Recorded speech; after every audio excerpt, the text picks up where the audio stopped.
90 கிட்ஸுக்கு ரொம்ப ஃபேவரட்டான ஒரு டிஷ் தாங்க பார்க்க போகிறோம். இது ஈஸி அண்ட் குயிக்கான ரெசிபிங்க. இது மாதிரி ஈஸி அண்ட் குயிக்கான ரெசிபி பார்க்க மறக்காம நம்ம சேனலை சப்ஸ்கிரைப் பண்ணிடுங்க. இது மாதிரி மோர் அண்ட் மோர் வீடியோ உங்களுக்காக வெயிட்டிங்.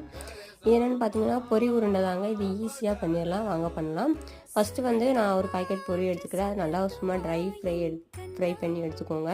நல்லா மொறு மொறுன்னு கிரிப்ஸியான சவுண்டு வர வரைக்கும் நல்லா ஃப்ரை பண்ணி எடுத்துக்கோங்க. இந்த மாதிரி சவுண்டு வரணும்.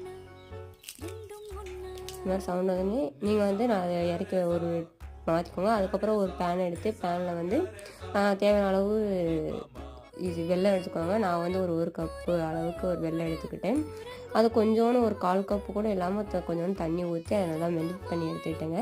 கூடவே ஏலக்காய் சேர்த்துக்கோங்க. ஏலக்காய் தூள் பவுட்ரு இருந்தால் சேர்த்துக்கோங்க, அதே பெட்ரு. என்கிட்ட ஏலக்காய் பவுடர்னால ஏலக்காய் இடித்து சேர்த்தேன். சர்க்கரை நல்லா மெல்ட் ஆனோடனே நம்ம எடுத்து வச்சுருந்த பொரியை போட்டு நல்லா மிக்ஸ் பண்ணியிருந்தேன். இந்த பதத்துக்கு வந்தோடனே நல்லா உருண்டை பிடிச்சி எடுத்திங்கன்னா பொரி உருண்டை ரெடி.